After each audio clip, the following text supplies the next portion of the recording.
എല്ലാവർക്കും ജോസസ് ഗാരേജിലേക്ക് സ്വാഗതം.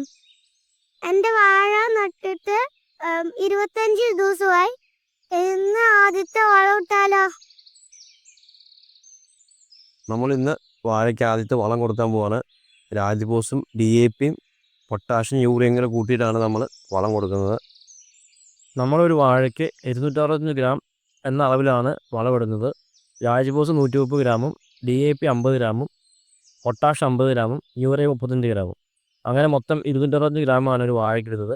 നമ്മളൊരു പാത്രത്തിൽ 265 ഗ്രാം ആണെന്നെടുത്തിട്ട് അതനുസരിച്ചാണ് വളം ഇടുന്നത്. ഇങ്ങനെ ഈ പാത്രം വെട്ടിയെടുക്കുമ്പോൾ നമുക്ക് കറക്റ്റ് 265 ഗ്രാം തന്നെ എല്ലാ വാഴയ്ക്കിടാൻ സാധിക്കും. നമ്മൾ കൈ കൊണ്ട് വെറുതെ വാരി ഇട്ട് കഴിഞ്ഞാൽ ചില വാഴയ്ക്ക് കൂടുതലും ചില വാഴയ്ക്ക് കുറവും വരും. മാത്രമല്ല ചിലപ്പോൾ വളം തികയാതെ വരികയും ചിലപ്പോൾ വളം മിച്ചം വരികയും ചെയ്യും. അത് ഒഴിവാക്കാനായിട്ടാണ് നമ്മളിങ്ങനെ ഒരു പാത്രം വെട്ടിയെടുത്തിട്ട് എല്ലാ വാഴയ്ക്കും ഒരേ അളവിൽ വളമിടുന്നത്. ഇത് തൈവാഴ ആയതുകൊണ്ടാണ് നമ്മൾ അധികം അകത്താതെ കുഴിക്കകത്ത് തന്നെ വളമിടുന്നത്. മഞ്ചേരിക്കുള്ളം വെച്ചിട്ട് ഇന്നിപ്പോൾ 25 ദിവസം പൂർത്തിയായി. ഇന്നാണ് നമ്മൾ ആദ്യത്തെ വളമിടുന്നത്. ഇത് 6 മാസം കൊണ്ട് പൊരയ്ക്കുന്ന വാഴയായതുകൊണ്ട് 15 ദിവസം കൂടുമ്പോൾ നമുക്ക് വളമിടണം. നമ്മളപ്പോൾ വളത്തിൻ്റെ അളവ് കുറച്ച് കൂടുതൽ തവണ ഇടാനാണ് ഉദ്ദേശിക്കുന്നത്.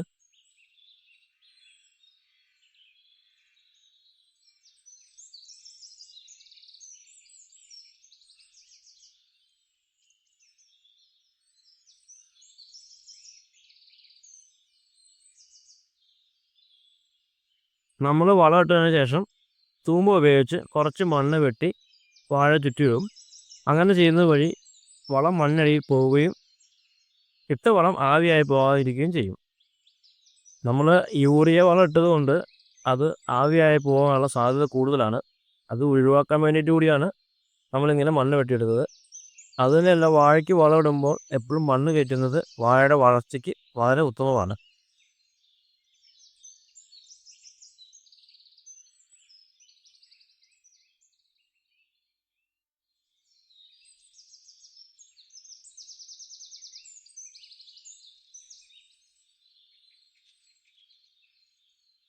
അങ്ങനെ നമ്മൾ 400 വാഴയ്ക്ക് വളവ് വിട്ടു, മണ്ണ് വിട്ടു.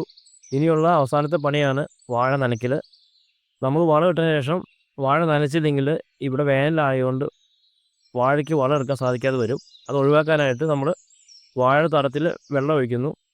നമ്മൾ ഓസ് ഉപയോഗിച്ചാണ് നനയ്ക്കുന്നത്. ഓസ് ഉപയോഗിച്ച് ആ മണ്ണൊന്ന് ലെവലാവാൻ വേണ്ടി മാത്രം ഒന്ന് നനച്ചു വിടുന്നു.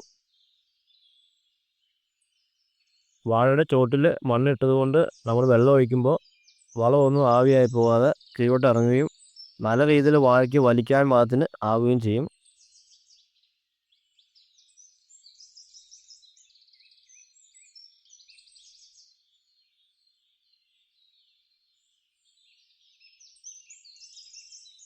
എൻ്റെ വാഴത്തോട്ടം ഇഷ്ടമായെങ്കിൽ ലൈക്ക് ചെയ്യുക, സബ്സ്ക്രൈബ് ചെയ്യുക. ഇനി അടുത്ത വീഡിയോയിൽ കാണാം. Bye bye.